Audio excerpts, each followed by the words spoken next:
Shalom à tous mes chers amis, on se retrouve aujourd'hui pour Pirkei Avot. On va voir aujourd'hui comment on peut récupérer la récompense des autres.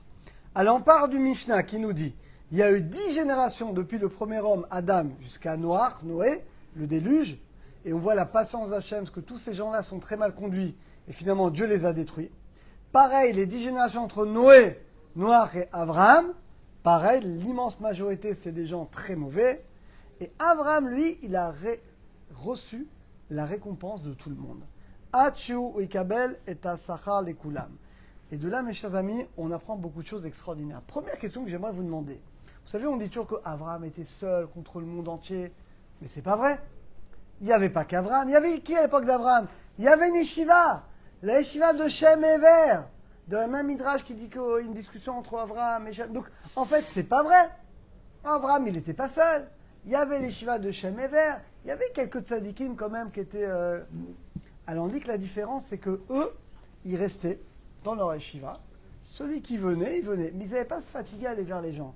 Abraham, c'est le seul qui allait, il sortait vers les gens pour faire des cours, pour leur enseigner, pour les rapprocher de la Torah. Et c'est pour ça qu'on dit qu'Abraham, il était seul dans ce derer, dans ce chemin. De ne pas se suffire que quand les gens viennent te voir, tu leur dis oui, tu sais, il y a un Dieu, il a créé le monde. Non, c'est joli, quand la cavode, mais va vers l'autre. Ça, c'est le premier enseignement. Deuxième enseignement, il dit leur déterre quelque chose d'extraordinaire. Écoutez bien. Et là, Bémet, vous allez découvrir comment on peut recevoir pas seulement la récompense pour nous, mais récupérer le mérite, la récompense des autres. Chacun y naît avec un rôle. On a tous un rôle, on doit sanctifier le nom d'Hachem. Chacun doit aller à l'étude de la Torah, les mitzvot, la tzedaka. Chacun doit sanctifier Akadosh Baruch Hu. Mais dans le monde, il y a deux catégories. Il y a les gens qui vont réaliser la mission qu'Hachem leur donne, ils vont faire des efforts, ils vont prier, ils vont s'efforcer, et Hachem va les aider à diriger. Il y a les autres. Eh bien, toi, tu peux récupérer le Kiddush Hachem que les autres n'ont pas voulu faire, tu vas récupérer leur récompense. Quel exemple, Abraham? À l'époque d'Abraham, chacun avec sa mission, mais personne ne réalisait sa mission. Abraham Avinu, il a fait seul le travail de toute sa génération. Vous vous rendez compte? Un homme seul, il fait le travail de millions, peut-être de plus de dizaines, de centaines, de millions de personnes. Et donc Abraham, il a le mérite de tout le monde. Keneget Kulam. Moralité, dit le Rav Dessler, c'est pour chacun d'entre nous, c'est pareil. La Gemara dit que quand tu es né avec le Geinam et Gan Eden. Donc si toi, tu fais ta mission, tu récupères ta mission et la mission que l'autre n'a pas voulu faire. Et tu récupères également son Gan Eden. Mais dans ce cas-là, tu peux récupérer également les kelim, les ustensiles de l'autre. Je vous donne un exemple. Ok, moi, j'ai une mission.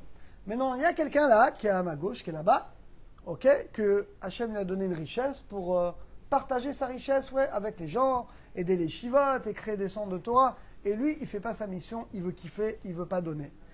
Il se peut qu'il y a un moment, Hachem va dire, puisque je vois que tu ne fais pas ton job, je t'enlève ta parnassa. Je vais la donner à quelqu'un. Ce n'était pas prévu qu'il l'ait.